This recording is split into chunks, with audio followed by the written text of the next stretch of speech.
Black Star Network is here.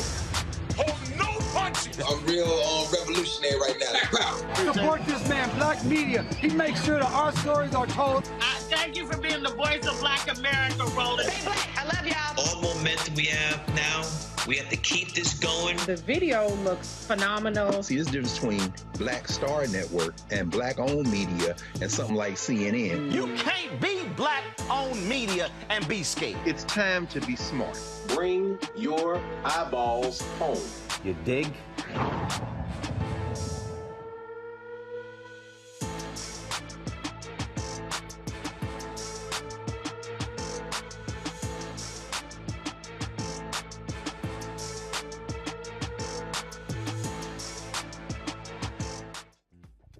Happy Valentine's Day to all of our lovers and friends. It's Monday, February 14th, 2022.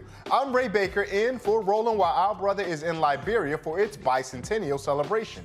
We'll look at the day's events later in the show. But here's what's coming up on Roland Martin Unfiltered, streaming live on the Black Star Network.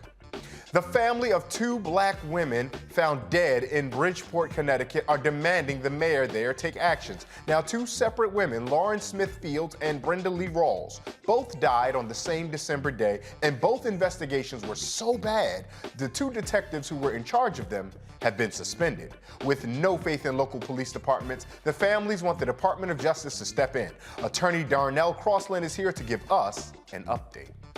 In Georgia, opening statements in the hate crime trial of three white men who killed Ahmaud Arbery begin today. And y'all remember the school that had the petition to bring slavery back? Well, of course, that school, one of their teachers at the same school, has been suspended for using the dreaded N-word in class.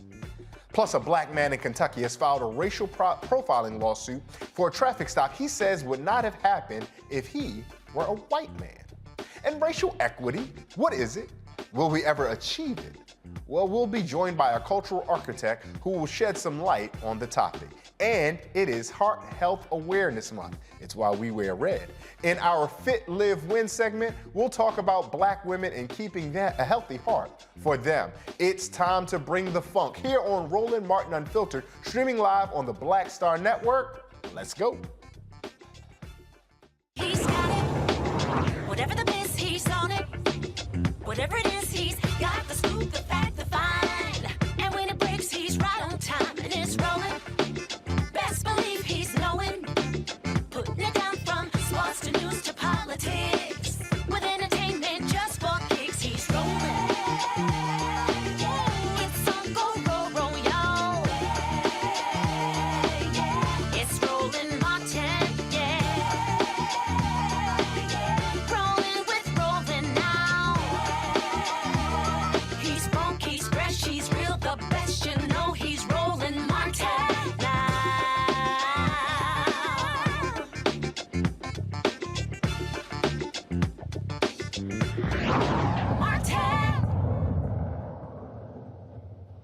The families of two Black women killed in Bridgeport, Connecticut are joining together to get justice for their loved ones.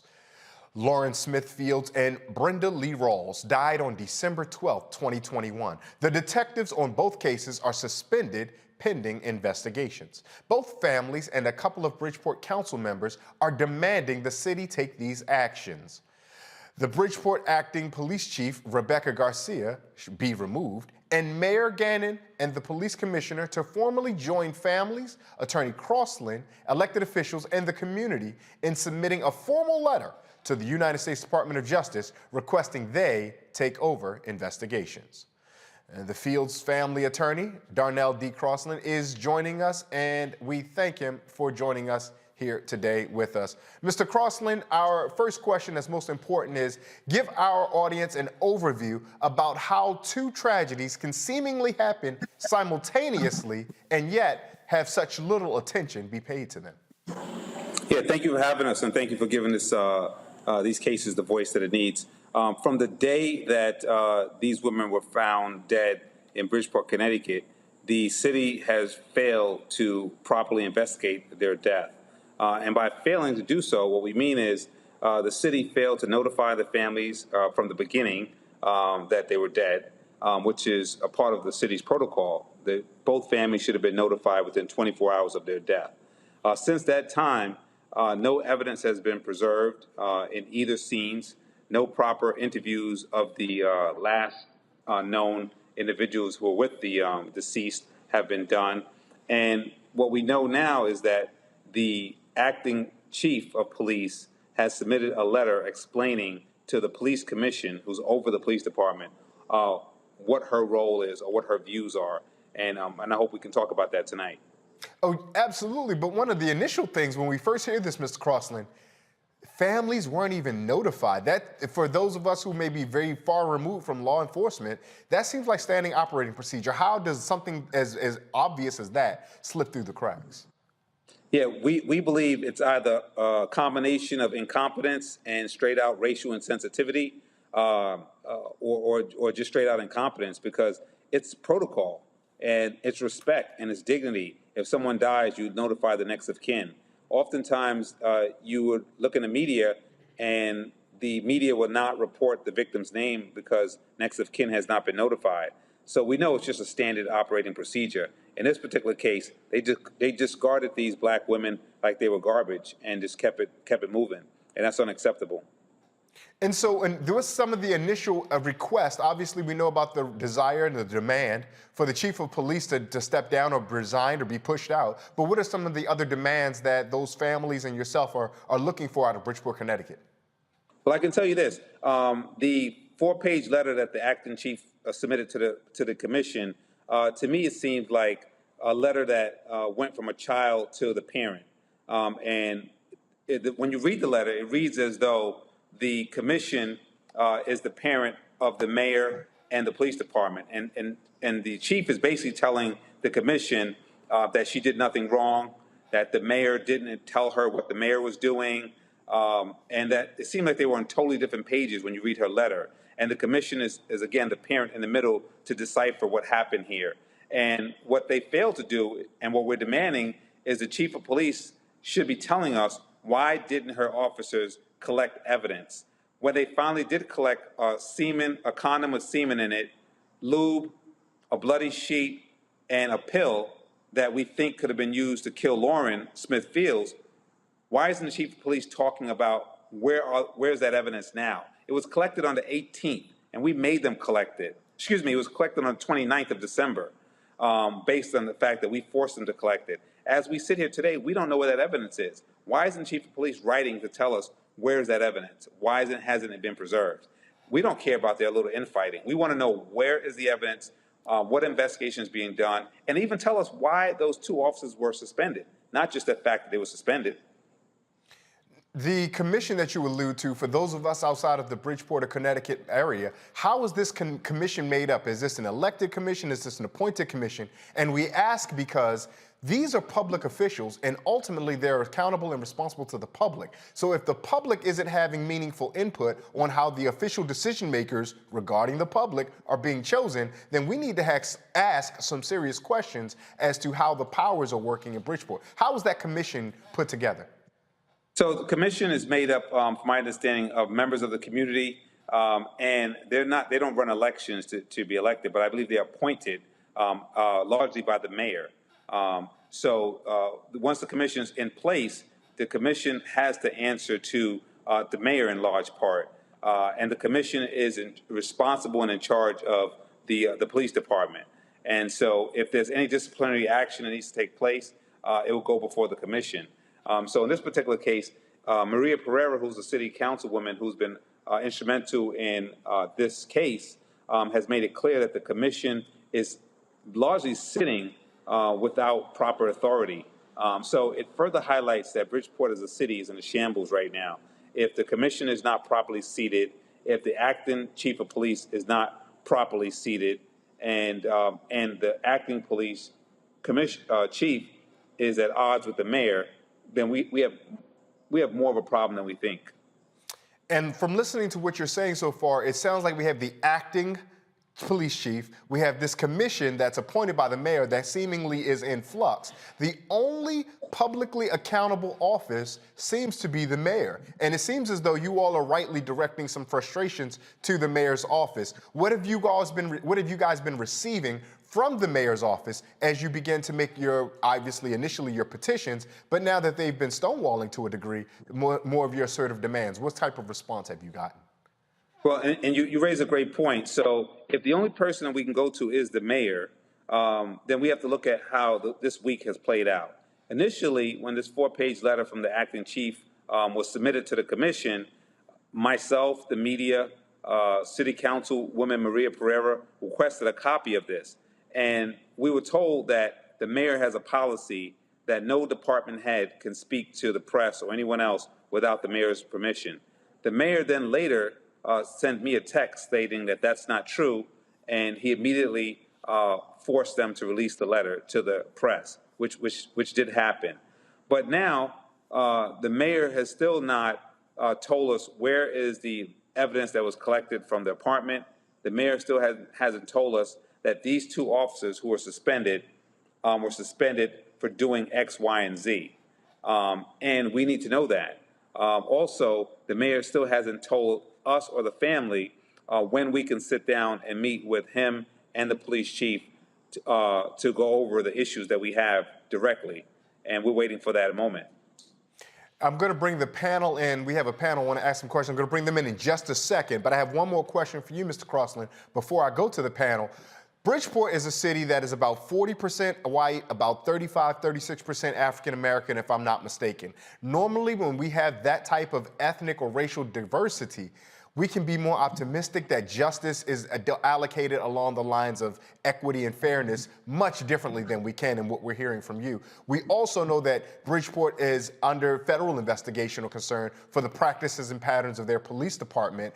What type of optimism can Black Americans in Bridgeport or in the Connecticut area hold, knowing that even with such great demographic representation, we are still being treated as second-class citizens, as evidenced by what you all are working through and the patterns and practice that the police department is existing under? That's a great question, and I have to note that Bridgeport is the largest city in the state of Connecticut, and it is predominantly minority. It's the largest minority population. And what I think we have to be mindful of is the fact that just because you have more minority in a particular jurisdiction doesn't mean that the leadership reflects the population. Doesn't mean that the police department reflects the population. In this particular case, it's the opposite. And we need to do better recruitment in police departments who police largely minority communities. So we're not optimistic for the fact that there's more minorities in this particular city. What we really need is a change in government, and a government that's reflective of the people that it serves. And so we're not optimistic right now. It's been months now, and we've been banging on the door of City Hall to do more, and the whole world has been looking at this. Can you imagine if this wasn't the case, how we would just be disregarded? So we want this to stay in the public light. And we're demanding that justice be served for Lawrence Smith Fields and Brenda Lee Rawls. We are fortunately joined by two guests, our panelists as well. Dr. Omekongo Dibanga, a professional lecturer at the School of International Service at American University. We're also joined by the Reverend Jeff Carr, who is the spiritual leader and the founder of the Infinity Fellowship. Reverend Carr and Dr. Dibanga, if you guys have any questions, feel free to offer you to Mr. Crosland right now. I'll start with you, Reverend Carr, if you have a question for Mr. Crosland. Oh. Sure, I do. First off, congratulations to you, Attorney Crosland, for staying in the struggle. And I want to thank you for putting yourself on the line. We talked on the show a lot about the large number of attorneys that are in the world. There are more attorneys in the world today than there are sands on any given beach. But there are very few who will stand up and stand in the gap. So I want to congratulate you for that and let you know that your struggle is not going to be in vain. We're speaking victory to your cause here. When we talk about the resignation of the police chief, and we talk about the two council people who have come together to join with the community voices, is that enough? Is it a short-term plan to say, here's a stair step? But what's the long-term victory that we hope to secure here, and how can we help, including mentioning the public hearing that's coming up tomorrow? But thank you for the question, and it's an honor to even have you ask me that question, because I always watch Roland Martin, and you're in the bumper where you said, open your eyeballs. And that always sticks in my head. So that's just such a catchphrase to me. So every day I wake up, I try to open my eyeballs to see what's going on around here. And so to your point about the attorneys, it's very valid, because when this case first broke, I sat in my conference room with myself and the family, Chantel Fields, and we had an attorney that came in, and I wanted that attorney to handle mostly the civil matters. It's a white attorney who I've known for a while. And he was supposed to come to the press conference, and the family said he just looked shook when we discussed the kind of struggle that we had. And the morning of the press conference, he texted me and said, it's Sunday. I don't think I want to come out. Plus, I have a practice to worry about in terms of my, reputation, et cetera. And so what we find is that it's very incestuous in these towns. And so unless you have some semblance of courage, a lot of people don't fight this fight the way we've been fighting it. So I thank you for your compliment. Well, we're hoping, and by the way, I would say to you, if your audience doesn't know, the top prosecutor, Richard Colangelo, of the whole state of Connecticut, was forced to retire this week as well. So in addition to what's going on in Bridgeport, the prosecutor is forced to retire because he was engaged in some pay-to-play and some fraudulent behavior. And he's always been that way. So we have a real uphill battle when you look at what we're dealing with in terms of the landscape. But what we're hoping for is, in this particular case, is that Black women like Lawrence Smith Fields and Brenda Lee Rawls, and there's another woman who is missing up in Manchester, 22-year-old Black girl gone missing, and the police is not doing anything up there. What we're hoping for is that these women all come together, and we're trying to put them under one umbrella, and we can at least start now making sure that this doesn't happen in the future. we also have to have them pay economically. So we filed a $30 million lawsuit to say, well, we're done with the lip service. We need justice to look like an economic payout for us. And all week, this week, we've been looking at an NFT for social justice causes. So we're trying to even start an NFT under Lawrence Smith Fields and Brenda Rawls' name, where money can go into a place for social justice causes like these. And when the city fails to investigate or fails to do their job, that we as a collective, Black, whites, Latins, Asians who believe in justice could have a pool of money where we can go out and do our own investigations if we have to. It's like the Black Panther days. Sometimes we have to police the police. And so we're really working hard in this particular case to go way beyond just, asking the police to do something. We have to take control. Dr. DeBanga, I want to give you the space also to ask Attorney Crosland a question should you have one. Go right ahead. Thank you so much, Attorney Crosland, for all of your tireless work on this. We've been watching you since you've come on, and all of the statements that you made. We really appreciate what you've been doing to bring this to the forefront. You've mentioned how the family wants this case to be taken over by the Justice Department, which we definitely hope happens. I'm also wondering, though, is there any role that the governor can play, and if there's any pressure that we can also put on the governor to also intervene in this matter? That's a great question, and I was on the Lisa Wexler show. She's a probate judge here in Connecticut. She also has an AM show, and we talked about that. And I said to the audience, which is largely a Connecticut audience, that this is the largest city in the state of Connecticut. The whole world's been looking at this city saying something went wrong there, yet still we haven't heard from the governor. So we do need to put pressure on the governor to step in and say, this is unacceptable. So it's really strange to me that you have the mayor that took so long. When people were reaching out to us from Hawaii, from across the country, the mayor took a very, very long time to speak up. We had to march on City Hall before he spoke up. And yet still, now the governor who's in the state, if they can hear us from Hawaii, I'm sure the governor can hear us from Hartford, Connecticut, the capital. And I'm wondering, and he lives in Greenwich, office in Hartford, why aren't you reaching out here? Why aren't you doing something here? So you raised a very good question, and I haven't reached out to him, but we're going to be pushing on his door as well, because it's unacceptable. Especially, Attorney Crosland, considering how much we are told, nationally anyway, that Democrats are our friends. So we want to be sure that we are attuned. Attorney Crosland, you've been an advocate on this and you've been engaged on it. We appreciate it. But if there's any way that folks can find or follow or keep up with you if they want to get more information independently when they're not streaming Roland Martin Unfiltered here on the Black Star Network, how would they go about doing that? Yes, they can definitely find my Twitter at... I think we might have... Yeah, I think we might have lost some of the exchange with Attorney Crosland, but we're going to make sure that we get the information that you all need to support what we're trying to do in those women's legacies, because not here, not anywhere will we allow Black women to be missing, Black women to be killed, Black women to be harmed, and we not speak up about it. So we'll make sure that we get that contact information for how you can follow him, and we'll make sure that we'll keep you informed, and we'll definitely have Mr. Crosland back on the show. We're going to take a quick break. You're watching Roland Martin Unfiltered, streaming live on the Black Star Network. We'll be right back.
Don't you think it's time to get wealthy?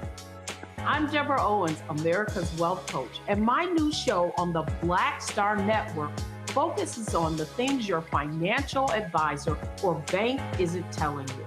So watch Get Wealthy on the Black Star Network.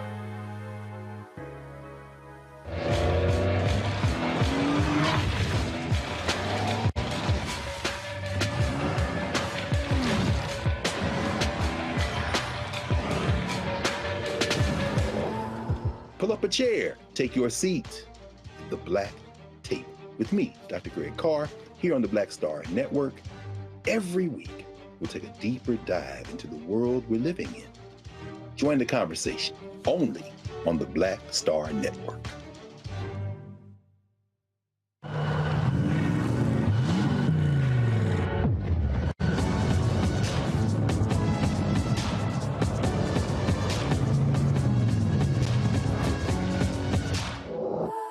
Hi, this is Essence Atkins. Hey, I'm Deion Cole from Blackish. Hey everybody, this is your man Fred Hammond, and you're watching Roland Martin, my man, Unfiltered.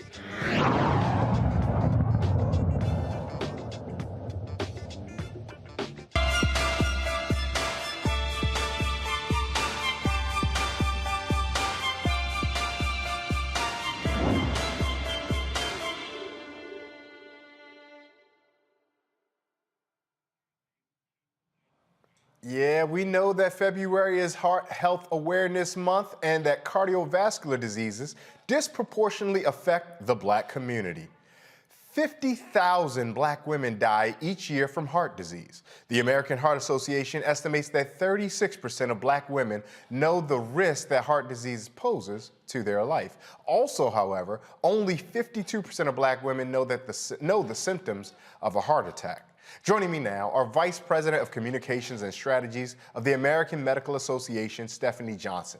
Also joining me, the founder of Release the Pressure Coalition, Dr. Aletha Maybank, the Chief Health Equity Officer and Vice President of the American Medical Association, Coach Gessie Thompson, the founder of the DetoxNow.com, DetoxNow.com joins us as well. Ladies, I butchered everybody's title. Everyone knows that I did that. We can all touch and agree and smile that I did that. But I wore red and I wore a medium shirt so we could all be fit, healthy, and live. But what we're really here to do is profile you guys' expertise on how to keep us healthy and safe.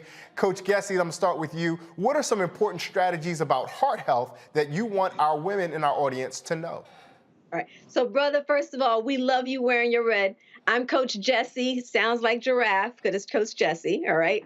So, first and foremost, we're excited about having this conversation because February it's a trifecta of self-love for Black women. All right. We've got American Heart Month. We've got Black History Month. And we've got, of course, today, Valentine's Day. So the importance for us is that more than ever, you already called the numbers out. It's a crisis that we have to literally get everybody on board to prioritize right now. And because of the fact that more than 50% of Black women ages 20 and over are actually experiencing high blood pressure and they don't even know it, that is a reason to ring the alarm. I was actually one of that 50% because I suffered a brain aneurysm in 2020 that was actually brought on by unchecked high blood pressure, right? So what we realize is this is affecting our millennials and up. This is not an old people's disease, right? And because of that, we need to educate one another. We need to make it our responsibility to become educated and empowered, right? More than ever, because at home, we now can take responsibility for our heart health and we can track the numbers. We can get educated about it and now say, I'm going to take control of my BP. That's why I've got my friends from the Release the Pressure Coalition, American Medical Association here with me today, because we're on this campaign to educate and empower Black women with the information, the tools, and the resources to track the patterns, to understand their numbers, to know what's going on so they can have very, very intelligent conversations with their primary care physicians so that they can know and see the signs of what's going on in their bodies and take control to lower their blood pressure so we can close this health equity gap. Dr. Maybank, we heard Coach Jesse tell us exactly that you're seeing a range of heart disease from everyone as young as 20 to our older Americans. For some of us, though, hearing that those millennials and even the Gen Zers are going through that seems new or different or dangerous. Dr. Maybank, is there anything that's happening that is of particular concern that we should pay attention to our younger people for regarding heart disease? Well, I think what we're learning is just more about heart disease in general. There's a huge study that just came out recently that recognized and noticed, and they followed people for a very long time, that folks who had high blood pressure, in their 20s, when they were showing up in their 50s, already showed like changes in their brain and their ability to kind of just process information. And so I think the more we learn, the more we study about heart disease and its impacts, but specifically high blood pressure, we're just learning more about what is happening with our young people. And so this isn't any longer, something that we pay attention to when we're older. We have to pay attention to this at this point in time. And, as Coach Jesse said, like that's the power and opportunity that we do have. And, for folks, and specifically about blood pressure, because, we hear it a lot, right, in our community, and we understand it means our pressure's high. But I think it's important sometimes to really break down, what does that mean, right? And so when you take your blood pressure, right, there are two numbers. There's a top number. It's called the systolic pressure. So we've all seen kind of our blood pressure written down, right? Systolic and the diastolic. Basically, that top number is the pressure of like when your heart pumps blood out into your body. And the bottom number is what like the pressure of when the blood comes back into your body. And we want that pressure to be normal. But oftentimes in our community, it can be high.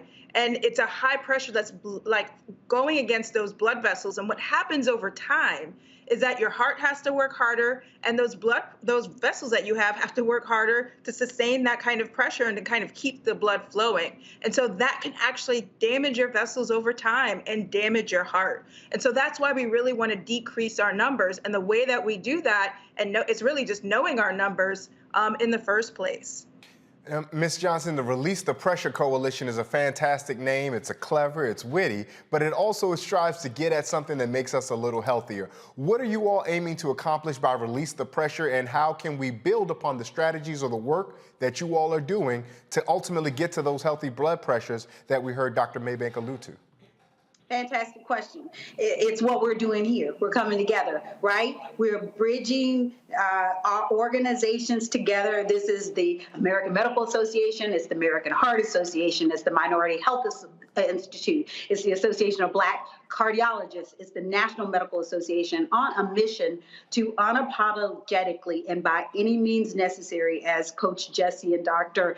Maybank so eloquently spoke on, do something to change the health outcomes in our communities. And Release the Pressure is standing in the gap. So there are free resources available on the website at releasethepressure.org for our Black community to access, while our organizations work at the national level to break down the structural barriers that inhibit at-risk communities like ours from getting equitable access to high quality care. So what can we do in the meantime? We're making sure our communities, some of the work we're doing, people have access to validated blood pressure devices. Dr. Maybank can talk to you about that further. All blood pressure devices aren't created equal. That's part of our commitment when you join, to make sure you're put into that ecosystem. We're also encouraging you, like Dr. Maybank said, to monitor and create a plan with your healthcare provider.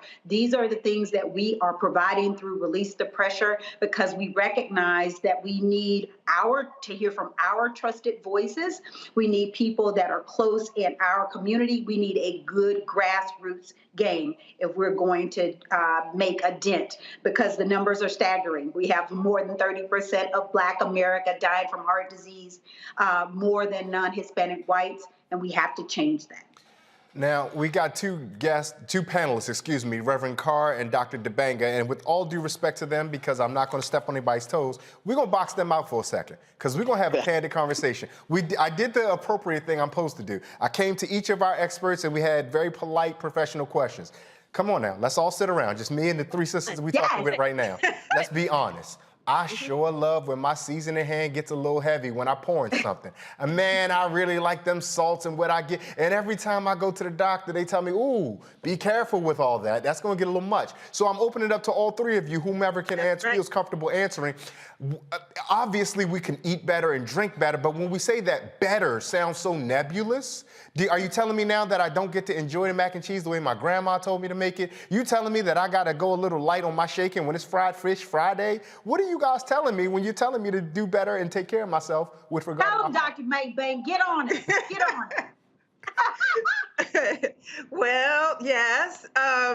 But yeah, I mean, basically, this is the thing about salt, right? So actually, most of the salt that we get, or the sodium that we take in on a day-to-day basis, it really comes from more so processed foods. 70% of the sodium that we take in comes from processed foods. So all the packaged, so whether it's, you know, potato chips or whatever it is that's going to be packaged, when we go to restaurants, fast food restaurants, I'm so sorry, that's where we get most of our salt. That's actually before the salt shaker is used. 10% of how much salt we get a day is usually from what we shake on. So it's actually not the major culprit, and folks don't typically realize. Now, and I'm not saying because of that you can put on as much salt as you want to. I'm not saying that either. But what I am saying is that we need to watch the packaged and processed foods that we ingest, which is a lot out there, right? And so, you know, the other thing that I didn't say that I think is really important about high blood pressure, and this is the big thing, you mentioned about the 20s, you know, you don't really feel when you have high blood pressure. It's really known as the silent killer. It's like years of kind of beating up on your body, and then it's over time that as the blood pressure gets higher and it starts to really impact your body, then you may start to see symptoms. You may start to have headaches, and you may start to have lightheadedness. And we hear this from our family sometimes, of the symptoms that they have that then can lead to either heart attack as well as stroke. So it's just important to remember that you may not feel it. So this is why it's important to, one, follow up with your healthcare provider, and also, as Stephanie mentioned, having a home blood pressure monitor that's validated, and making sure that your levels, so normal is less than 120 over 80. Anything elevated from 120 to 129 and less than 80, that's elevated, but we're not diagnosed as high blood pressure yet.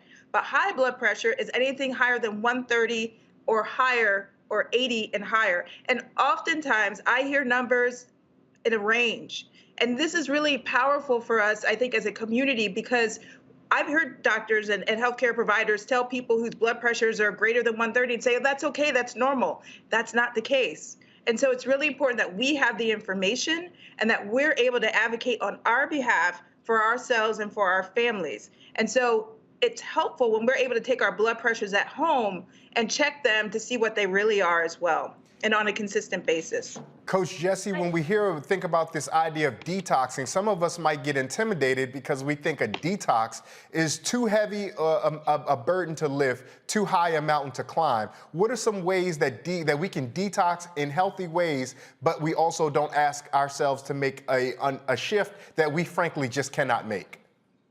Well, it starts by deciding we're going to use our food as our medicine. All right, Brother Ray. So that mindset shift is the first step. And the second thing is understanding that, all right, what's my role here? Either, and I like to say that disease is an oncoming train, right?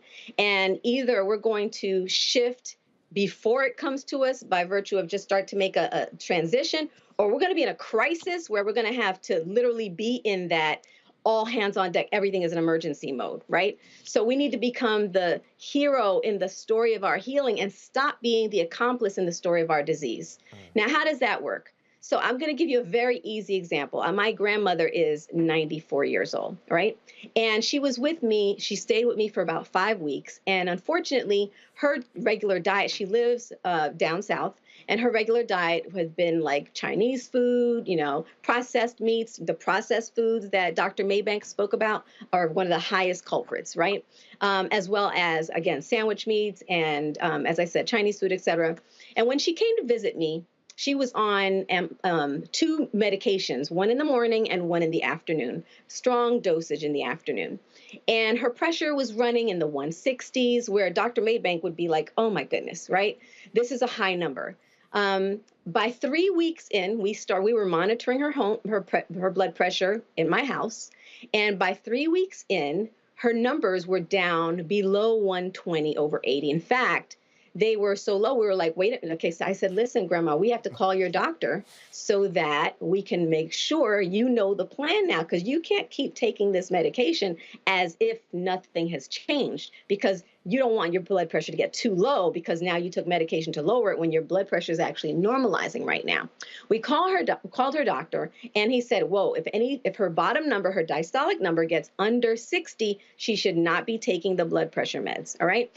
And her number was like 110 over 58, 108 over 57, constantly. And the only thing we did was eliminate processed foods, right? All right. So depending on where you are on that spectrum, you may need to do one of our fasts. Okay. We have Taj from, and I don't mean just our fast, I mean a fast, right? Of course, obviously, I love our fast. That's the way we created them. But you got to find with your health coach, with your team, what is the best plan for you. Taj from SWV came to us because she actually has had high blood pressure for more than 17 years. And she started to work with our team and did one of our fasts and started taking our heart supplement. And for her, that was the right fit, where she finally has regular blood pressure. But the key is communicating with your doctor, making sure that you know how urgent the situation is for you, so you know what kind of intervention plan that you need. And it starts by knowing your number. And that's why what we did, we collaborated on creating a free heart health kit that puts together all of these resources that Dr. Maybank referred to and that Stephanie referred to, all in one place, where you can see how to take your blood pressure at home and where the validated BP cuffs are from, and all of that in our heart health kit at thedetoxnow.com for you, because we know that you're going to listen to us, because you know that I'm telling you from my own experience, right? I live this myself, and I'm here to support you with that. And the urgency depends on your situation, but we won't know that if you're not taking your numbers at home and know what that number is and are communicating with your doctor. And Ms. Johnson, I'm glad that we heard what we heard so far, because they perfectly led up to where I want to come with you with this question. Because not only are you the founder of the Release the Pressure, but you're the Vice President of Communication and Strategies for the American Medical Association. And when I hear Vice President of Communication, I expect a woman who knows how to effectively communicate. When we take some of these lessons back to our communities, when we try to tell folks, you have to look out for this silent killer, just as we've heard earlier, people don't feel their blood pressure necessarily rising on them habitually. So how do we who may be attentive to our health and wellness, we who may be attentive to the amount of processed food and what we're doing, how we're expanding our heart, how do we take this message back to ears who might not always be so willing to hear it? I love that you asked that question. It's great.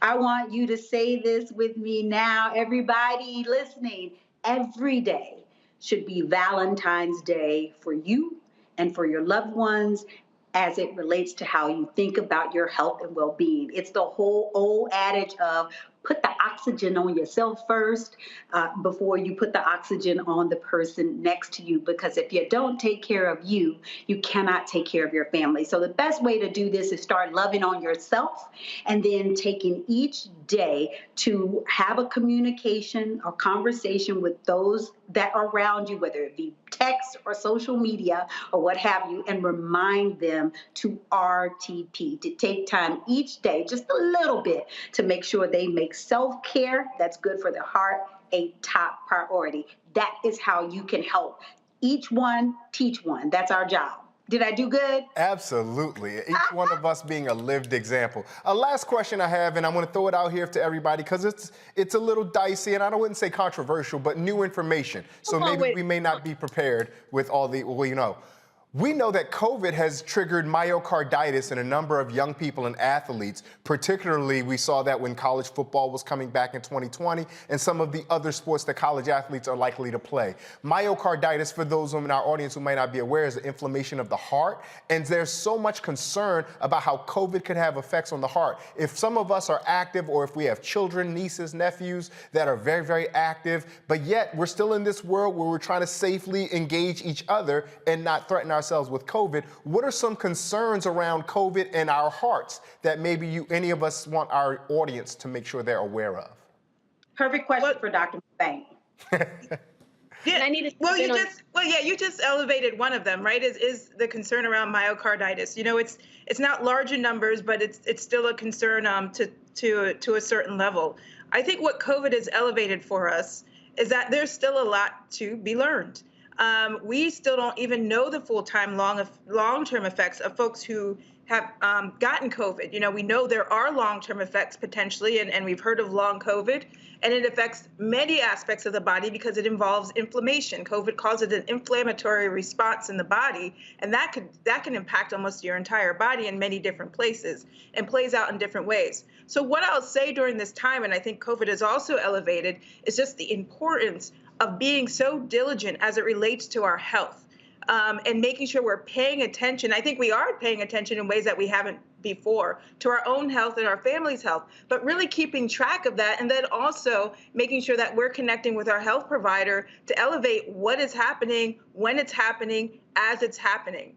And so we want to make sure, and we've seen this happen in parts of COVID, it's starting to get a little bit better, but we saw a lot of folks not connect with their healthcare providers, not seek health services for many different reasons during this time of COVID. So there are moments of where high blood pressure and blood pressure has been, elevated or uncontrolled in many communities because they just haven't been engaging with physicians or healthcare providers. They haven't been checking. They haven't been able to get their medications for so many different reasons. And so it's really a critical time, I think, for us now to really kind of, hunker down per se a little bit more and a lot more to really focus on many aspects of our health, but especially as it relates to heart disease, because we know it's still the #1 killer in this country, especially for us as Black people. And there are things that we can actually do about it that are actually in our control. Coach Jesse, I know you wanted to jump in there. I want to give you space in case you still had something you wanted to share. Thank you so much. One of the other things that COVID exposed is the health inequities on a huge level that really traced down to the key thing that differentiates the impact on our communities. And specifically, one of them is the stressors, the trauma of racism that affects and disproportionately causes the negative, it influences the negative outcomes in our health, right? So that's another reason why releasing the pressure is so important. It is what you eat, but it's also what we consume mentally and emotionally and how we care for ourselves in those areas. And that's why what Stephanie talked about in terms of the self-love, the self-care, is taking time to create those release valve opportunities in our lives to care for ourselves. Everything from breathing properly, taking deep breaths throughout the day, scheduling our time throughout the day. So we have what we call breathing room, making it important that whether it's self-care time is actually built into our schedules throughout the day. It's very important because we carry with us that stress where we're in this constant inflammatory state. Cortisol is actually a chemical reaction, right? It happens when we're in this fight or flight mode. And as Black people, unfortunately, we're constantly in a fight or flight mode. And that makes us walk around in this radical inflammatory state on a regular basis. So even more, this is why for us, it's even more imperative to take control of our heart health for ourselves and say that loving on ourselves is not just our birthright, it's our responsibility, and it's a non-negotiable. And that's, again, why we want to make sure not only are we giving away these free heart health kits, but we're also going to be giving away BP cuffs. There's a whole campaign where we're looking to give upwards of 100,000 BP cuffs by 2027, getting them into the hands of Black women nationwide. So definitely make sure to download the free heart health kit at thedetoxnow.com. We're here with you. Release the Pressure is not playing. We're making sure that you put your heart first. Coach Jesse Thompson, Dr. Aletha Maybank, Stephanie Johnson, thank you so much for joining us. Thank you so much. Thank you. Wait, before you go, look, raise your hand, right? Like the church hand, if you know someone who's been impacted by heart disease. Raise your hand. You know someone, what have you. That's all 4 of us. That means we all have a job to do. God is giving us the assignment. And now that I know I got y'all with me on my squad, I feel good about saving some Black lives. I just had to throw that in there. Yeah. Thank you so much. Yeah, we love to hear it. We love to see it, and we thank you for it. And we think about heart disease. Heart disease is the #1 killer of all Americans in the United States, so we know how it's doing for black folks. As Reverend Joseph Lowery taught us, when America stubs its toe, black America done broke its foot. Thank you so much, ladies, for all the work you guys are doing. We're going to take another quick break. You're watching Roland Martin Unfiltered here on streaming on the Black Star Network. We'll be right back.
Hi, I'm Dr. Jackie Hood Martin, and I have a question for you. Ever feel as if your life is teetering and the weight and pressure of the world is consistently on your shoulders? Well, let me tell you, living a balanced life isn't easy. Join me each Tuesday on Black Star Network for A Balanced Life with Dr. Jackie.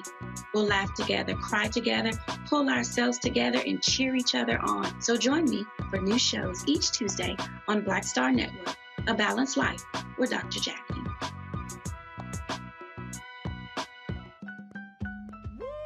We're all impacted by the culture, whether we know it or not. From politics to music and entertainment, it's a huge part of our lives, and we're going to talk about it every day right here on The Culture with me, Faraji Muhammad, only on the Black Star Network.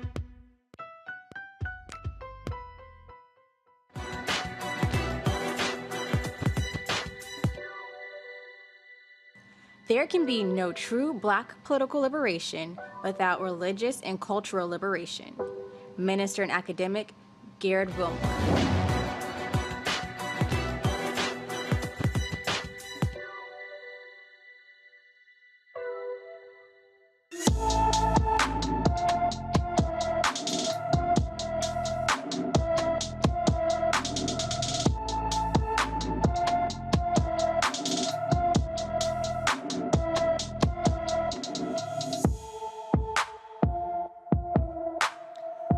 15-year-old Aisha Rivera has been missing since February 10th, 2022. The Bronx native is approximately 5 foot 3 inches tall and weighs 137 pounds with brown eyes and brown hair. She was last seen wearing pink pajamas and gray Uggs sneakers. Anyone with information should call the New York Police Department at 1-800-577-8477.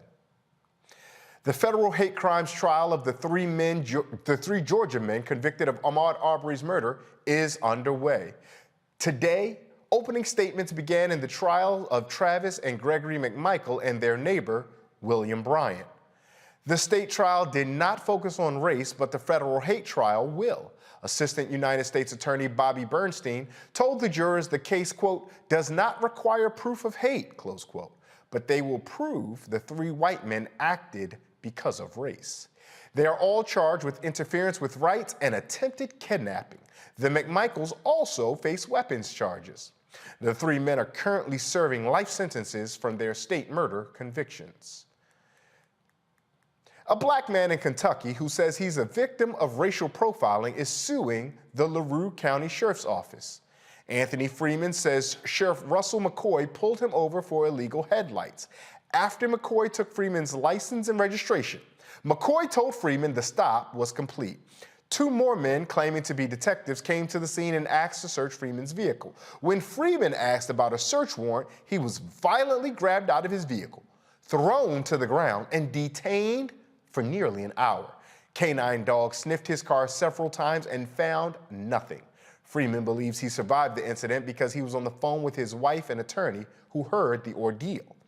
He is seeking a jury trial and financial compensation for a shoulder injury and post-traumatic stress from the violent encounter. And Maryland's Anton Black lawsuit has been upheld. The grieving family of a Black college student who died in police custody got a small victory when a federal judge declined to dismiss their lawsuit. Anton Black was playing with a family friend on the basketball court when someone called 911 to report a child abduction. When now fired officer Thomas Webster IV arrived, he began questioning the boys and they ran. Webster got help from other off-duty officers who chased Black to his family home. Black was then tased and pinned to the ground for several minutes. He lost consciousness while his mother watched, unable to intervene. A state medical examiner ruled the death accidental due to cardiac arrest. The family is suing the state of Maryland, the town of Greensboro, the officers involved, and the chief medical examiner for Black's death. Roland Martin Unfiltered will be right back, right here on the Black Star Network. Stay tuned.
Don't you think it's time to get wealthy?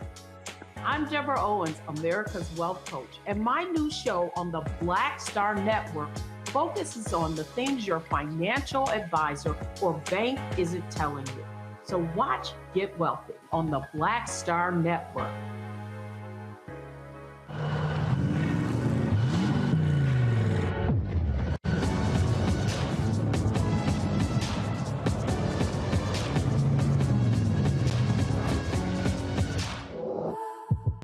Pull up a chair, take your seat.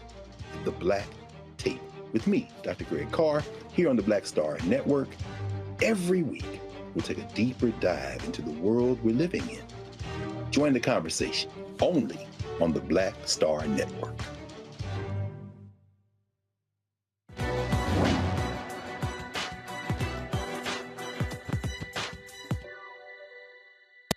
The last vestige of racism in the West will be intellectual racism. Scholar and critic Henry Louis Gates Jr.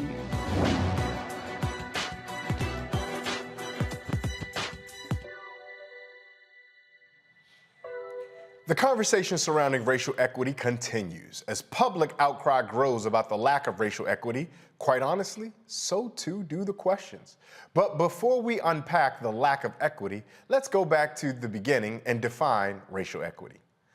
According to the organization Race Forward, racial equity is the process of eliminating racial disparities and improving outcomes for everyone.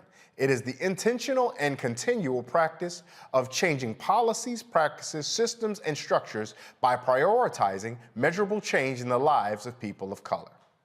Dr. Carrie Mitchell Brown is a cultural architect and joins us to break down the subject. Dr. Brown, thank you so much for taking time with us, joining us here for the conversation.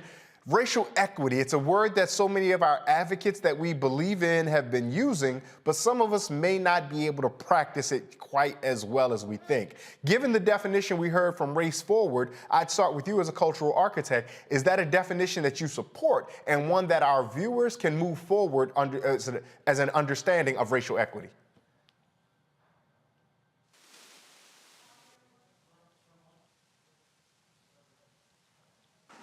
Oh, thank you so much for having me this evening. I absolutely support that definition that Race Forward lays out for us to, follow, begin to understand, and to put it into practice. So when we try to put things into practice for racial equity, so often what we find in the United States is we will change individuals at the head of institutions, but we will not work to change the way those institutions function. If we're changing the individuals, but not the institutions, that does not feel like we're making any dents toward racial equity. Am I reading that correctly, or am I perhaps bringing some false information? You are absolutely correct. And changing individuals is not enough. Changing the seats is really changing the systems, the practices, the culture within the organization. Organizations dealing with their own history in the way that they engage and treat Black people. What does racial inequity actually look like within their organization? Make it plain and take some action. One of the things that we hear whenever we think about this, though, Dr. Brown, is so much pushback we get of, well, that's anti-American, or you're changing the fabric of America. But it seems in those instances, the people who would say something like that are putting justice on one hand and whatever the United States of America is on the other, and then asking justice in the United States to fight it out. Is there a way forward where those two things can work harmoniously? There is a way forward where those things can work harmoniously, and we do have some history of it working. It's been a long time since it had worked, but we do have some history since it was working. If we think about it, the Reconstruction period, where Black people were at the height of our citizenship during that period, there was extreme active participation of Black people, including formerly enslaved persons in political and social life in the South. And they actually went to work within government and within organizations to work for the betterment of Black people in this country. To be fair, Dr. Brown, we saw the violent pushback that we saw after Reconstruction. So at Reconstruction may have been the time where the United States may have been at its most inclusive. But the byproduct of that was amongst some of the greatest evidences of violence, citizen to citizen, that we've ever seen.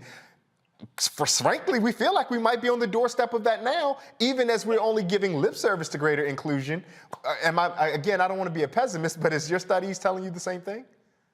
Yeah, I mean, all the markers and signs are there. There was extreme backlash from Reconstruction, and we did not see that through. So we have still been fighting since 1865 for the racial equity that we desire, that we deserve. I want to bring in our panel here. We're joined again by Dr. Omekongo Dibenga, a professional lecturer at the School of International Service at American University, and by Reverend Jeff Carr, the founder of the Infinity Fellowship. Dr. Dibenga, I want to come to you. You work at American University, so you engage a number of different minds. And we saw our African-American word of wisdom was from Henry Louis Gates about this question of intellectual racism. Even before we get to the collegiate level of intellectual racism, Dr. Dibenga, we see that at the K through 12 level, there is white backlash to resistance of teaching accurate retellings of history, let alone getting into any meaningful theory that asks us to wrestle with definitions and questions of equity and the systems in which we engage in. How do we begin that educational process if we're getting the backlash at the K through 12 level? And that must mean that we're going to get the resistance at the higher education level. It's really a great question. And what I found at the higher education level is that I have students who are mad at what they didn't get at the K through 12 level. And that's why classes like mine and other teachers and professors who do what we do and what we talk about on this show are so popular, because they're getting real history. The way we challenge this on the K to 12 levels, because I work in a lot of these schools, public, private, and charter schools, on this very issue, is we have to focus on getting back to common definitions. I can't argue with somebody about critical race theory if they actually don't know what critical race theory is, and all they got is their favorite talking point from Tucker Carlson. So what I'm doing when I'm going into these schools is I'm saying we have to have basically, as simple as this sounds, Ray, a glossary of terms that we can agree on. Because when we have common definitions, we can actually start to build common conversations. Now, it's not going to heal everything instantly, but if people can realize that, oh, when they mean critical race theory, they actually just mean not teaching Black history. When they mean that you can't talk about gender studies, it means that you can't talk about someone who might be gay. Then we can start to build from there. But I will say this as well. We need to double our efforts to fight back this ignorance and this hate, because with many of the parents who are getting involved in these school systems now, all they're coming in with is talking points from their favorite talk show. But those of us who are educators and those of us who are parents who know better, we need to step up, because as Dr. King said, all it takes for evil and ignorance, I would add, to prevail is for good-natured people to do nothing. And that's why we're getting the book bans and the like that we're seeing today. Reverend Carr, I'm coming to you because you work at the center of intersection of spirituality, where you don't put names on it in the ways that we otherwise assume. But if we listen to what Dr. Dibanga said and we take that as our governing structure to move forward, we also found that there's opposition. Folks like Chris Rufo, who said himself, we can muddy up what this definition of critical race theory is. So if we need a uniform glossary of definitions to all work from, but everyone's ascribing their own meaning to this perhaps similar phrases, I'm coming to you because of spirituality, we might do the same thing, right? What does holy mean in one context? What is sacred in another context? How have you taken perhaps a lesson from spirituality that we can use here on consistency of definitions and understanding the same things when we use different or same terms? Oh, surely. Excellent question. First off, thanks, Dr. Mitchell Brown, for the work that you're doing and that you're putting into the world as a cultural architect. I always love it when people say, I am going to practice Kujichagulia. I'm going to practice self-determination. I'm going to define something. If it's not out here, I'm going to make it up. I remind people that everything that we see and everything that we touch was made up. That's what creativity is. Even diversity, equity, and inclusion were made up terms. But what I've seen in spirituality is pretty clear. I try to give an example like this. Let's say you get three people together. You get a Christian, a Muslim, somebody maybe a Jewish person. Put them on the side of a mountain and you watch a sunrise. You start talking about the sun and you say, do you like the sun? And they said, yeah. What do you like about it? Oh, it's fructifying heat. Oh, it gives us, it gets our melanin going. Oh, it feeds the crops. It feels so wonderful. What does it look like? Oh, it's beautiful. I love the golden rays. All of these things are commonalities. Then you ask the question that's dangerous. Well, who made the sun? Somebody says, Jehovah. I said, no, man. No, man. Allah made the sun. Oh, no. Jesus made the sun. And all of a sudden, people who were in agreement are now fighting based on terminology and not on essence. If we can begin to create a common glossary, as we do in spirituality, and I say spirituality, not religion, I make that quick little designation there because it relates to something I'm going to say in a minute. Vine Deloria Jr., First Nations activist, he defined the difference as religion being for people who are afraid of going to hell, spirituality being for people who've already been there. So most of our people would fall into the space of spirituality, right? Because we've lived through some hell. So we have to find ways to make diversity, equity, and inclusion actually be that and focus on the middle part. When I've been asked to come in and have these diversity dialogues, and Dr. Brown, Dr. Omekongo, we've done all of this diversity talk, but what I found is people want to talk diversity. They want to talk inclusion. And the 4 to 6 friends that I had in the aftermath of the Breonna Taylor protests and the George Floyd protests, who ended up being tapped as the new chief diversity and equity and inclusion officer of the company, not because they had experience in diversity, equity, and inclusion, but because they happened to be one of the only few Black people there. So in a panic, they got tapped to lead these departments. But then when it came time to showcase diversity, they were put out front. When it came time to showcase inclusion, they were put out front. But then when it was time to bring in a speaker, and the speaker says, here's my honorarium, they say, I can't pay them. I got to pay somebody to come in and talk to us about this? Really? Oh, yeah, because the equity part is about economics. It's about equalizing the playing field economically, and it's about investment. So if we don't have the investment of the resources, and if we can't create a space, a common language, if we can talk about how are the resources equitably invested and distributed, then we're not talking about diversity, equity, and inclusion. It becomes, as Dr. Jerome Morris and I joke about, it becomes chief officer for diversion from equity and inclusion. So I would ask you, Dr. Brown, because you're an expert in this, we have this language. We know that, as Dr. Omekongo was saying, that people don't care what critical race theory is. They just find a way to use the term to advance their own prejudice agendas. How do we now begin to circle the wagons, Dr. Mitchell Brown, and create this terminology that's going to allow us to put pressure in these spaces to actually show us the money and the resources? Dr. Brown, I have so much. I love this topic, and I only got 1 minute, and me talking right now is taking up some of that time. So let me come back to you, because something I wanted to ask that I'm curious how our audience might interpret this. When we understand what we're searching for, it is to improve the outcomes of people of color. But famously, our language in the United States is equality of opportunity, not equality of outcome. So when I ask the question about U.S. norms and justice living in the same house, when we consider what Reverend Carr just told us about the honorarium looking for economic equity, when we think about the glossary of terms that Dr. Omekongo just told us about, making sure that we're all uniform, because that uniformity gets us to outcome equality. But outcome equality, or even outcome parity, is really, it's a poisonous language in the United States. So those of us who care about equity, racial equity, gender equity, sexual orientation equity, ableism equity, those of us who care about this equity, how do we make the case to those who care so much about the rhetoric of the United States that even the mere idea of equality of outcome is a turnoff?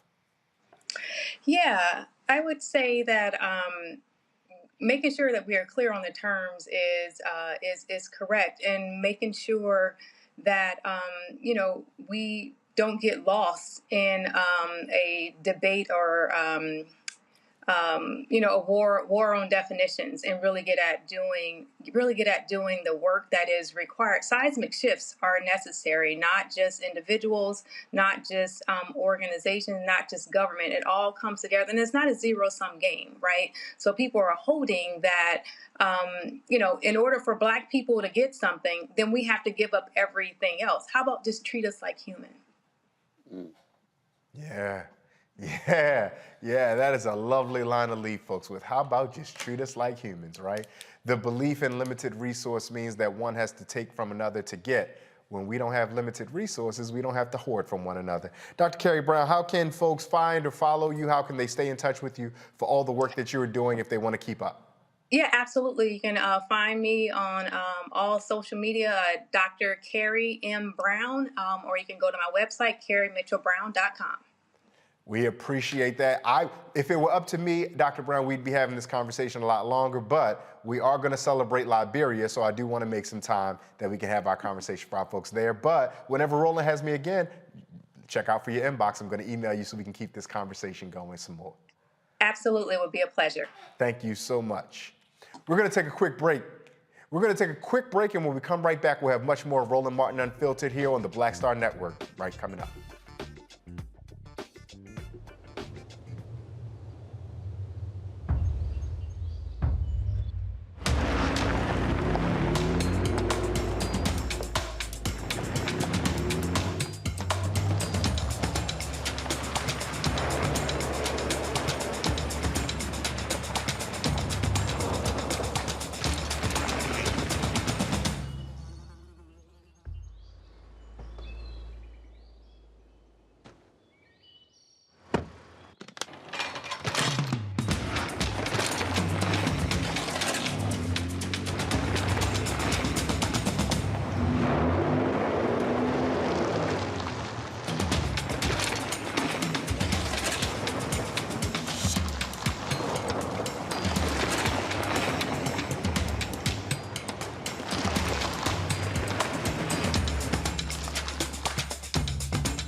I'm Dr. Jackie Hood Martin, and I have a question for you. Ever feel as if your life is teetering and the weight and pressure of the world is consistently on your shoulders? Well, let me tell you, living a balanced life isn't easy. Join me each Tuesday on Black Star Network for a Balanced Life with Dr. Jackie.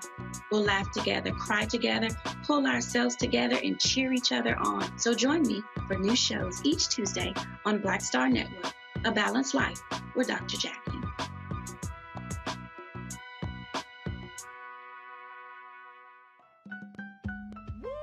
We're all impacted by the culture, whether we know it or not. From politics to music and entertainment, it's a huge part of our lives, and we're going to talk about it every day right here on The Culture with me, Faraji Muhammad, only on the Black Star Network.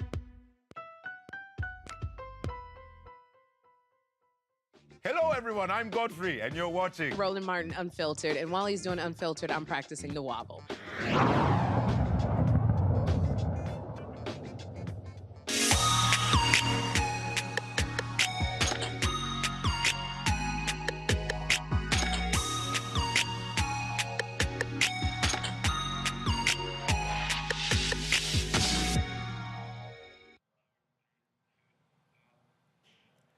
Thousands filled the Samuel Canyon Doe Sports Stadium for Liberia's bicentennial kickoff celebration.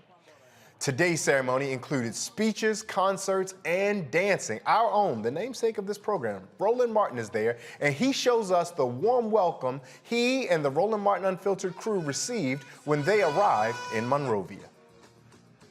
Roland Martin here. We are again in Samuel Doe Sports Complex where the Liberia Land of Return bicentennial celebration is taking place.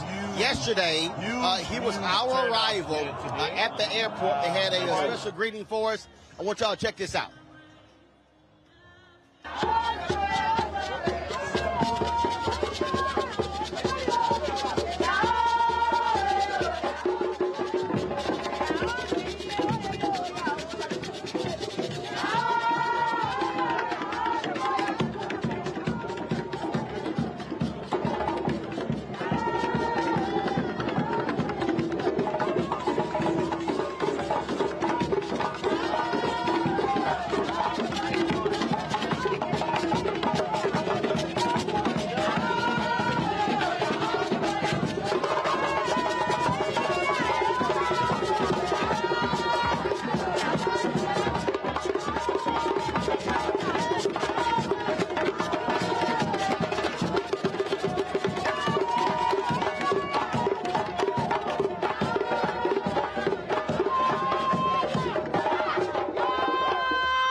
Ladies and gentlemen, we want to welcome you, Roland, to Liberia. We are very happy. We are excited. We love you. As you were coming down the plane, we saw a light for Liberia. And so we know the traditional leaders are here. This is just the beginning to welcome you on this soil and tell you that Liberia awaits you. Be free. Our traditional leaders, please give the kola nut. Well, on behalf of the traditional people, Chief, the chiefs, This is my issue. If I want to be a woman, I will present the point. But in my own name, as a coordinator coordinating the affair of the Chief and Elder Republic of Liberia, I am pleased to turn the color over to the Speaker of the Council. He is the Chief. They call Chief Kofi Zah. He speaks for all of the Chief of the Republic of Liberia. So Chief Kofi, and we come to welcome our brother. The men that are part of Liberia, we make you to believe that here you are not stranger. So, you please welcome him. Thank you. Sinaja! Yeah! Sinaja! Yeah! Sinaja! Yeah! Sande Parao. Amuya Yomao. On behalf of the Chief and Elder Council of Liberia, Chief Zazakawa and the Minister of Internal Affairs, my son, you are home now. You are coming to Liberia today. The Chief then say, this quota is for you, that your quota. We make sure that you work with your people. You make sure that the Liberian people, they love you. Coming here, it will not be for nothing. You're coming from here to go back. May God bless you. Amen. Long life for you. Amen. The program today you can't do. That your good name will go. Traditionally, culturally, this is the color. So, if you look in the thing, in the calabar, I think you know that our old people used to drink inside. That was the calabar our people used to drink. The rest in here today, you said no. Rest is life, is spirited. That is the Koda North. Thank you. Thank you, Chief. Thank you. Roland, let me introduce myself to you. I should have done it, but I was so excited. I am the traditional queen of Liberia. My name is Julie Indy, the cultural ambassador of Liberia. These are my traditional people. This is the governor of the Governor Council. She's the president. This is the national coordinator of all chiefs and elders of Liberia. This is the speaker. These are all tribal governors. And then, of course, a Liberian working with me. And this is Mother Veronica Smith from the Christian community. We have come to honor you, and we want to salute you in the name of the Father, the Son, and the Holy Spirit.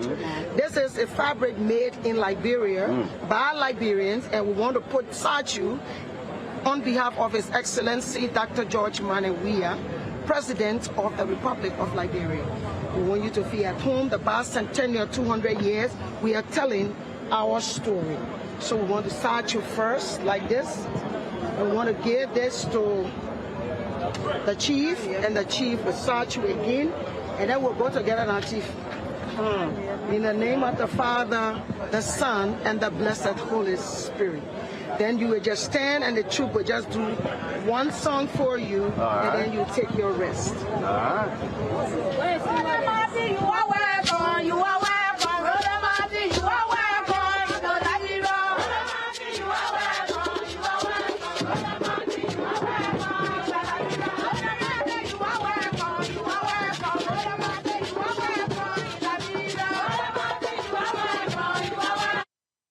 That was, again, yesterday's arrival here in Liberia. And so many different things are happening. We arrived yesterday. We'll be here for the next 10 days. They really kicked off this year-long celebration last month in January. But this is really the first major program. As I said, more than 100,000 tickets were distributed. And so this is going to be a day-long celebration. Actually extending until almost 10 o'clock tonight. And so the program here is going to be supposed to start at 10 o'clock Liberian time, 5 o'clock Eastern. And then, obviously it's running late. Delegations are still arriving. The various delegations for different leaders from across the world are here, including a delegation representing the United States. And so this program here is supposed to last about 4 hours. And then they're going to be a cultural festival. We're going to still be covering that, broadcasting that, and so that's what we're doing. And so it's really great to be here, an opportunity to really experience the culture and really delve deeper into this relationship between Liberians and African American people of African descent. This country was founded again in 1822 when the American Colonization Society bought land here and resettled people of African descent. And so we're going to be talking about that over the course of the day and the week, giving you a really understanding of this close relationship, of these ties as well.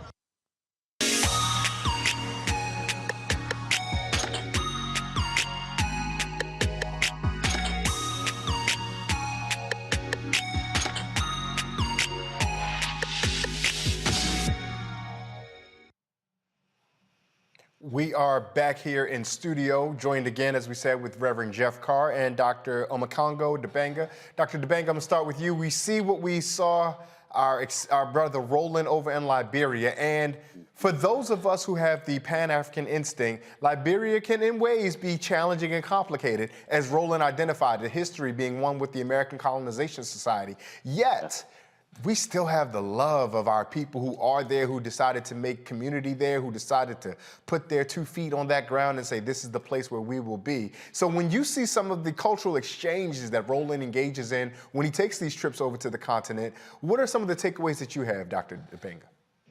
Well, first of all, always good to see Roland still got those moves, man, because he just keeps it moving. And it's awesome. But it really gives even more meaning to Reverend Carr's awesome words from the advertisement, bring your eyeballs home. I mean, he brought our eyeballs home. You know what I mean? Yeah. And so for me, my dad, rest his soul, and, my mom as well, we were raised as staunch Pan-Africanists. We were raised to believe that if you're African-American, you're from the Caribbean, you're from the Congo, where my parents are from, that we are all Black people, that we are all one people. And it's always pleases me, makes me so happy to see us embracing each other from one side to the other. Now, look, I'm American born. I know all the struggles as it relates to not feeling accepted by the African American community and then going over to African countries. I've been to 20-something African countries, I believe, and feeling that whole thing about you're not African enough. I've written poetry on that, so I know that. But so when I see these experiences, examples like this, when we're embracing each other first, and then going into the discussions, the debates, the conversations, the issues, Americo-Liberians, traditional Liberians, and African-Americans. Have that conversation later, but embrace first as family, and then let's build from there. So I truly, and no other news network is doing this in the United States that I know of. So I truly commend Roland, not for just going there and saying, this is going to be a vacation for me, I want to go see this.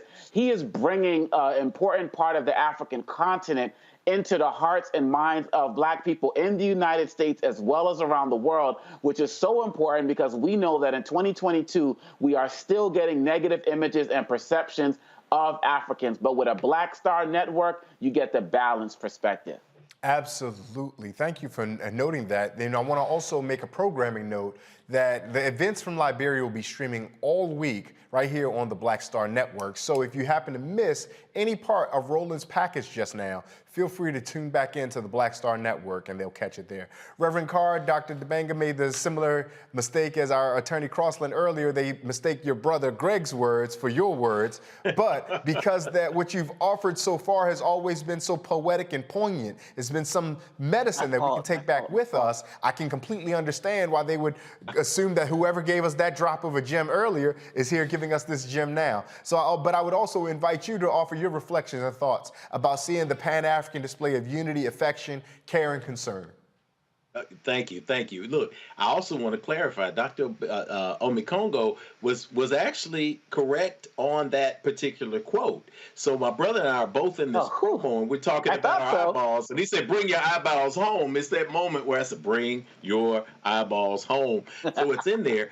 but it's in concert with what my brother Dr. Carr said. It's in concert with what you've been saying, Ray. It's in concert with what Roland says, with Omi Kongo, our wonderful sister, our Monday night sister, who we send wonderful vibes to, Dr. Julianne Malveaux. It's in concert with what we've all been saying.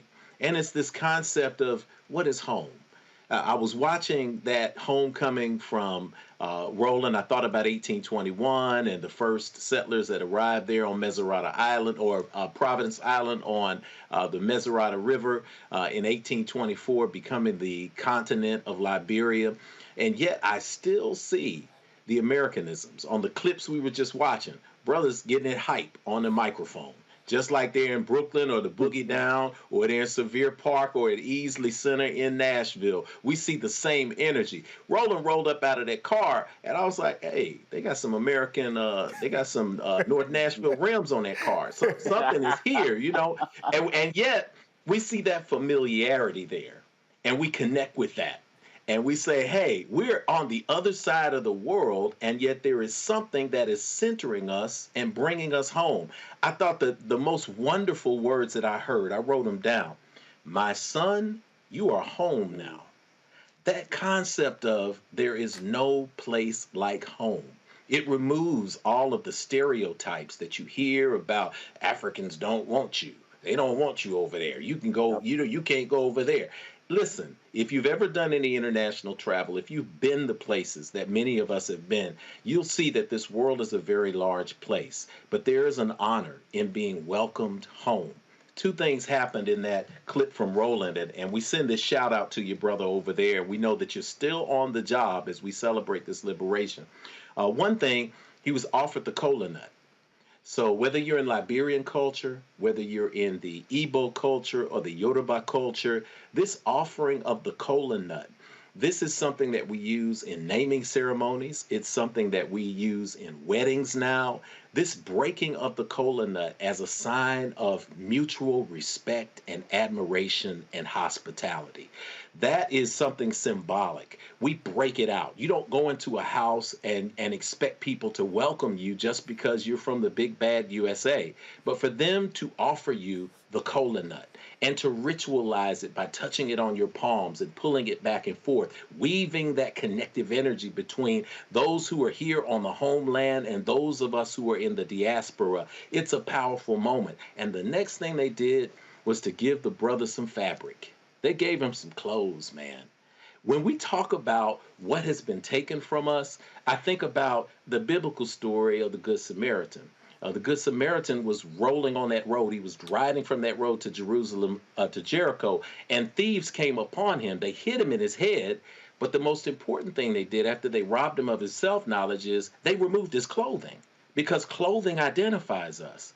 Clothing becomes a uniform that speaks to who we are. So when they take your clothes away, here we have Roland on behalf of not just Roland, because it's not about ego. And Roland understands that he represents Black men and women in the United States and globally. He represents the Black Star Network. He represents people who are willing and ready to put their clothes back on and be who they truly are. He is accepting that on behalf of all of us. So it's a joyful celebration. It's a joyful moment for us to be able to not only celebrate throughout the world, but to be able to do it digitally on a station where people like us call the shots. So yeah, I'm trying to keep from doing a backflip and turn into a splits, because the producers will say, tilt that camera up and down a little bit more. But I'm so pleased that we get a chance to celebrate this, brothers, and I'm so pleased that Roland is out there and that Liberia is connecting. And even with all the troubles, where people will say, well, what about the political upheavals, and what about everything that's going on there? What about where we are right now?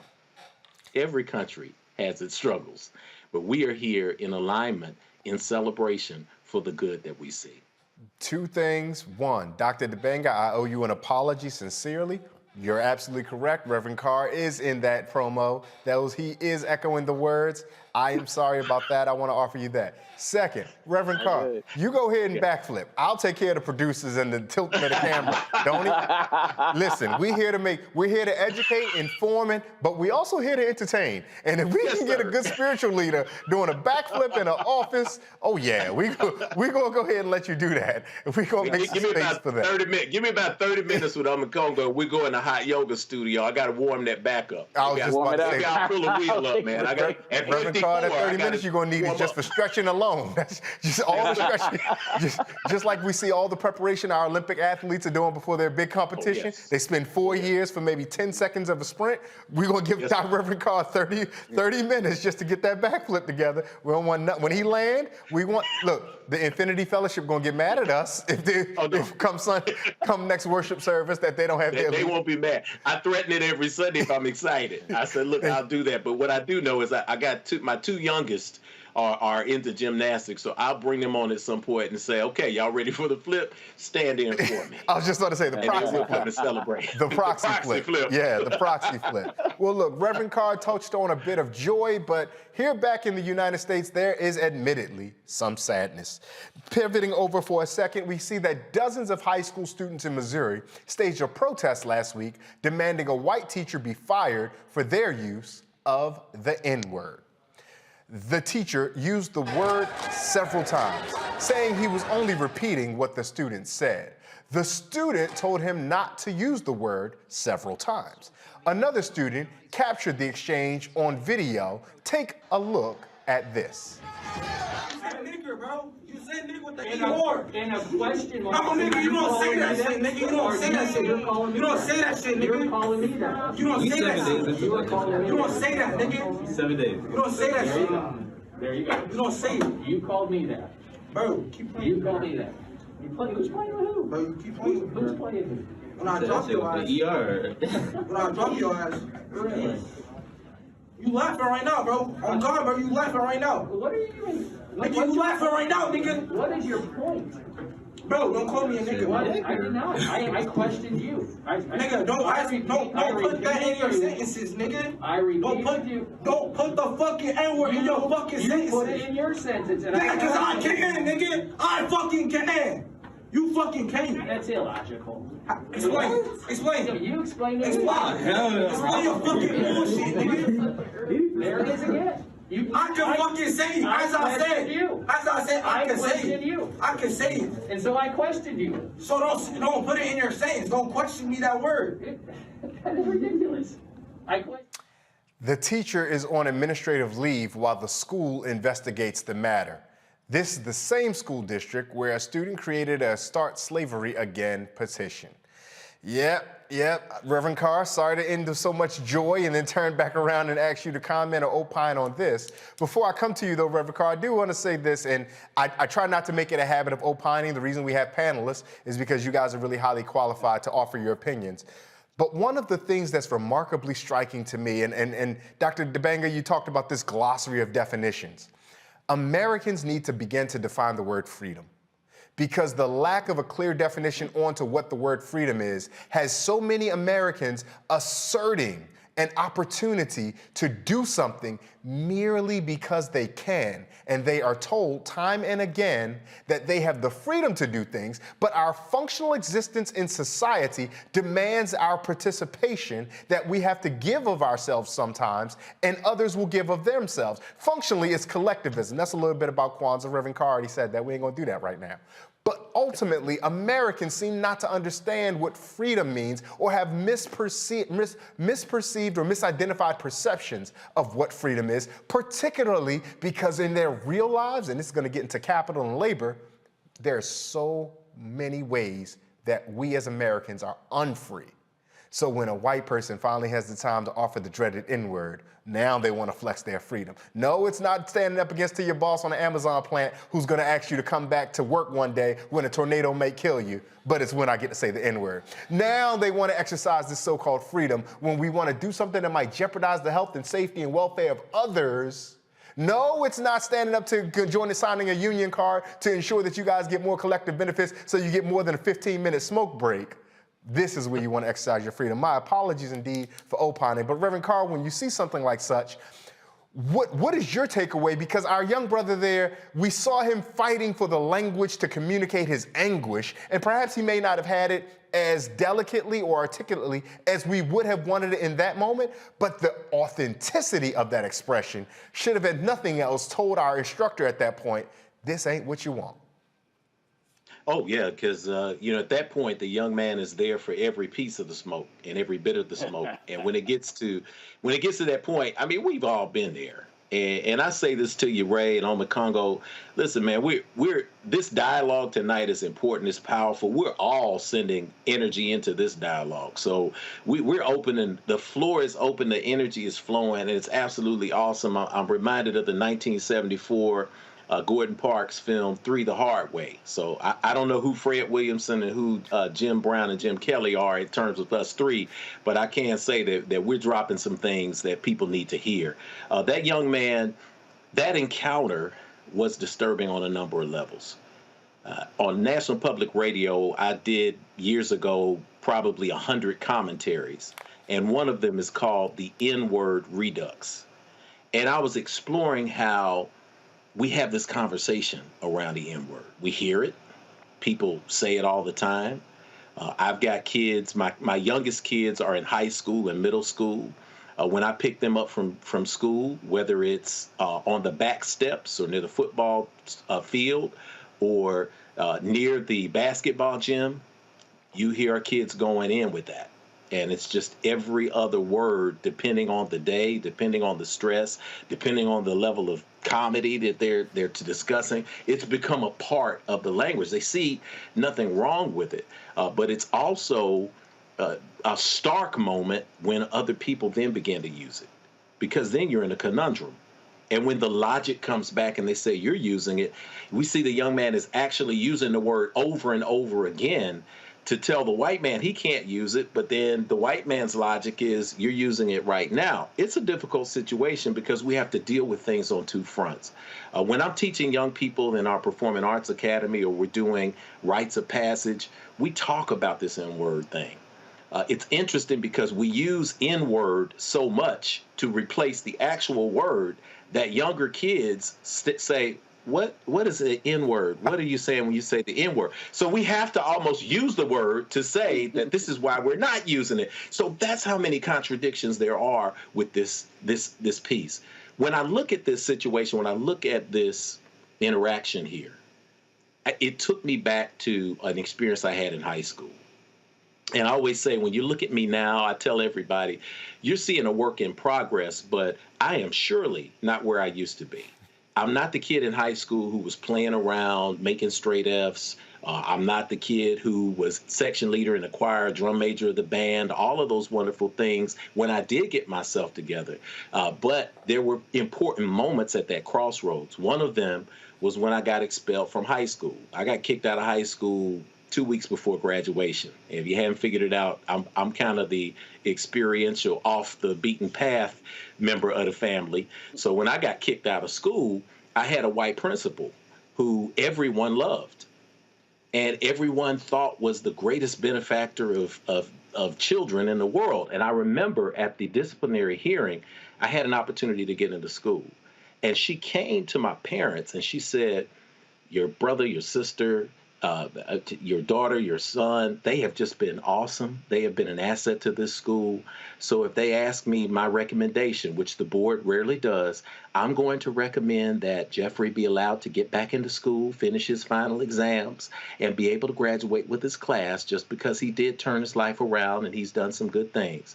15 minutes later, we went into that hearing at that Board of Education. They turned to that principal and asked what her recommendation was. And she said, I recommend that you put him out of school, and if there's any way we can prosecute him to the fullest extent of the law, that's what I recommend. It was as if someone poured scalding hot water on my face. It was a rude awakening, as my father would say. But in that moment, it was the moment that I decided that I was not going to waste my life, that I was going to devote my life to not only uplifting my community, but also making a mark in the world, to not just report on the news, but to create the news and to stand proud and strong. That's what I saw coming out of this exchange with this young man. I think there needed to be a reality moment, and with young people, there needs to be that reality moment where you recognize this is real. How do I work out my contradictions? How do I now stop being flippant about the use of the language that I have? How do I stop being flippant about allowing things to happen to me as opposed to being the cause of what my destiny should be? This is a moment, it's a teaching moment for all of us, regardless. We hadn't seen anything new. We know teachers have been doing this both in the teacher's lounge and in front of us for about 400 years. But hopefully for this young man and for other people who will feel this anger, it gives them that crossroads moment where they make the decision to move forward with their life and take control of their destiny too. Dr. Dibanga, I want to think about that contradiction that Reverend Carr told us about, because I think that youthful expression, that youthful experience, life demands tension sometimes, and sometimes we need this hostility and tension to answer some of the contradictions that we face in life, particularly as young people. The story obviously starting around the use of the N-word in Missouri, but it feels like, particularly with you two, you guys we're qualified here to have larger philosophical conversation about this, which is, so Dr. Dibanga, where do you see the role or the purpose of the creative tension in young people and all of our lives to help us resolve various contradictions we live with? Well, I think that Dr. Cornel West said it best when he said, Black rage cannot be destroyed or contained. It can only be redirected. And when you see the rage in that young man, he didn't know where to place his anger. And in that situation with the teacher and the student, it was a situation of the uneducated leading the uneducated, because the teacher clearly didn't understand what that student thought was the nuance between the A versus ER. But I'm going to keep it real. We as Black people need to stop using that word, at the very least publicly. And I'm talking about in the music, I'm talking about in everything. Every group has these types of slurs in their culture, but they keep it internal, which is why we saw what happened with Michael Jackson when he made They Don't Care About Us, and he had that Jewish slur in there, even though Michael Jackson was like the most anti-racist person we knew, right? But he had to take that song out and completely redo it because it had that Jewish slur, even though he was using it as a statement against racism. But with us, we feel comfortable throwing it out there for everybody to hear, and we try to make a difference between the A and the ER. I don't make a distinction. And I know Tupac said it means never ignorant, getting goals accomplished, but then on the next song, you're talking about killing them. So, anybody who you call that N-word. So that contradiction, I'm not feeling it. But that young man, he doesn't know that history. We, as the older people in our community, we have let our young people down to just basically synthesize it into something that they can say versus we can't, but we haven't given them the real history of it. And I tell my white students, I'm like, you all who come in here and y'all just say the term N-word, the N-word itself is actually worse than the real word on some levels, because you say N-word and you feel like you're absolved of living in a society that treats us like the real word every single day. But just because you said N-word, you think that you've done your part. So really, at the end of the day, we got to understand that our young people, they need real education on this. My sister has a dance company, and we take students all around the world every summer. We took some students from the hood of Boston, Roxbury, Massachusetts, other parts, to South Africa. And we had a conversation with the kids, and they talked about how they let their white friends call them that. Then the next day, we went to the Apartheid Museum, and there were white students from South Africa in there who harassed my Black kids all around the museum, calling them names and dogs and all of this type of stuff. When they got outside, my kids tried to rush them. We had to hold them back. When they got home back to the hotel, they said, now we know. Now we know not to use that word again, not to let anybody else call us that again, especially outside the race. When are we as the adults, regardless of whether you think using the word is fine, going to pull our kids and educate them about the use of this? Because he couldn't even find the word. He couldn't even stop saying it. He was so enraged. But the premise of what he was saying is wrong. So we got to snatch up our kids. Maybe we got to snatch up ourselves first, Ray, and have this real conversation, because I feel like we got to, the teacher's wrong. all of the consequences he needs to get, not absolved at all. And that's why people like our cultural architect, Dr. Brown, and I do this type of work in our schools, right? But we need to do some community building to pull our kids aside, because like Reverend Carr said, he's seeing it in the playgrounds and in the backyards and the schools and stuff, to let them know the history. The English language is beautiful enough that we can find other words to use as terms of endearment. Dr. DeBanga, and I hate to box you both in with this with only about a minute and a half, 2 minutes to go. If I respond, though, that every group has in-group communication and every group every out-group understands how that in-group communication is policed and works. There's an adage that's on a TikTok or whatever, it was a little song, you doing a good job. You doing a good job. And there's a word there that in a community of women, they would sing with each other. But the three of us know better not to say. We can still enjoy the song and go, we're doing a good job. So what then do you say about why don't black people get the same space to have in-group communication in the same way we acknowledge other people do, but just because some people use that word and weaponize it against us, now we're offering that we have to not only police our young people, but police our speech for the convenience of someone else. How would you, Dr. DeBanga, respond to that? Well, I would say it's not about policing. I would say it's just about educating.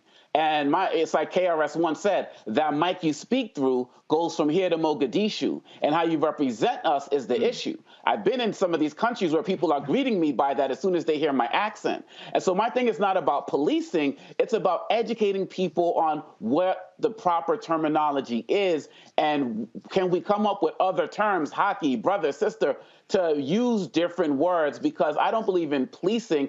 I just believe at the end of the day, we need to teach ourselves the true history. And I believe that when we're fully exposed to it, none of the kids would even want to use the word. Reverend Carr, I want to hear what you have to say about this. I saw you nodding to what Dr. DeBanga was saying, and I do kind of position I don't want to say the opposite approach, but an approach that asks less or it looks less critically on the young people in the back by the football field and the playground who are using this term, particularly in community with one another. I don't want to do the whole thing of endearment, but it is communal in its usage. And so why then, even if we have this education, is there still space for us to have a communal term that we in group understand without concerning ourselves with the effect of the white gaze on that? You know what? I'm going to say something. Everybody may not agree with this, and it's okay, because Bella Geesia Howell has a quote that I use all the time, and I accentuate the end. But it says, never explain yourself. Your enemies, never explain yourself. Your friends won't ask you to. Your enemies won't believe you anyway. So we can get into the weeds with a lot of this conversation, but let's just be honest. You know, we hear the word. I've been around places with professionals, with PhDs, with events and social events, and in suites after the conference is over. And as soon as, there are 3 or 4 shots of single malt or some tequila or something comes out, it's in, and it's fun. However, because of education, as Brother Omikongo said, we tend to know when not to use it. I've worked in communities with people who I encourage to be themselves. Like, I want you to see me. I don't want to have to disseminate. Call me by my African name. If you know it, I have white friends who call me by my African name. I got black friends who try to slaughter it just for fun. So it's about respect, right? I have people who I work with. I have mechanics. I have repairmen. I've had people in the theater community, in the spiritual community, and they'll come up to me and they'll say, Rev, I don't know how to do anything, man. About this race thing, because I'm just an old country redneck.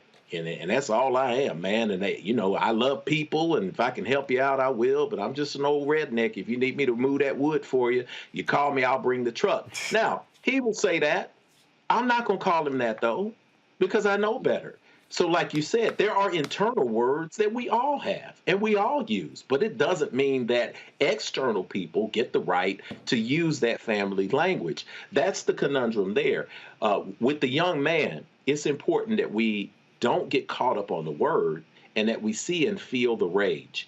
There is something inside that young man that knows that something is wrong about that circumstance and situation. He just doesn't have the language. He doesn't have the space that will hold space for him, and we all know, because we've been in those shoes, to express himself and to find agency in controlling his destiny. We know it's wrong, and I know why. Because when my kids are late coming out and I have to walk through that group of kids who are going and on, when I get out of my car and I walk through and I say, how are your young people doing? They say, we're fine, sir. We're fine, sir. Mm-hmm. They know to culturally shift, and they stop using the word then.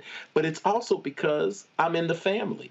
And they also can detect from me that I'm not an antagonizer. I'm not an antagonist. I'm not there to put them down.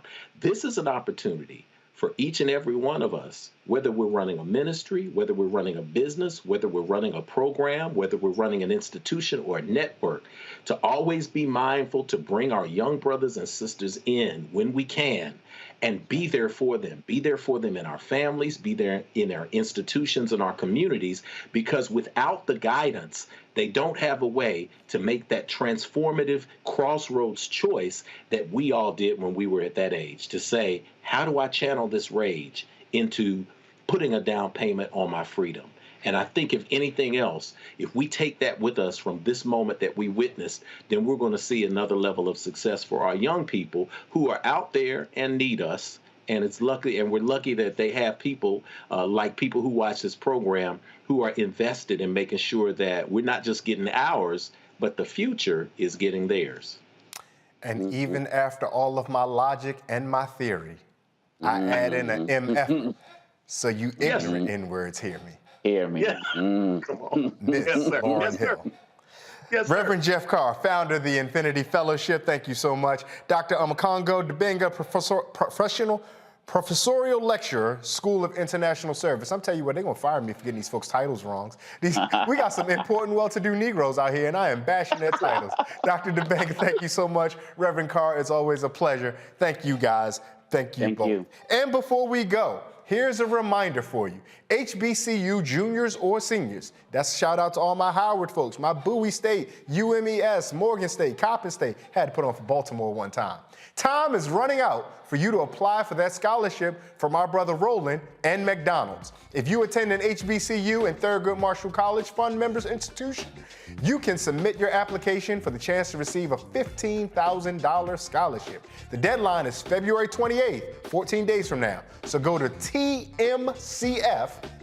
Again, that's tmcf.org for details on how to apply. Now, in addition to the free money, scholarship recipients will also have the opportunity to engage with McDonald's executives working within their respective fields of study. Well, that's been a long one. And that does it for us here at Roland Martin Unfiltered. I want to thank all of our guests, our panelists, Dr. Amakongo Dibenga, Reverend Jeff Carr, and we want to send a special get well soon, send love, vibes, and vibrations to our dear sister, Dr. Julianne Malveaux. And I want to thank all the production staff for help putting together a fantastic show that was informative and, above all, entertaining. We wish Roland well over in Liberia. I'll be joining with us later this week, but you make sure that you stay tuned. And in parting, let us remember the words of the Yoruba proverb, that if we stand tall, it is because we stand on the backs of those who came before us. God bless. Good night.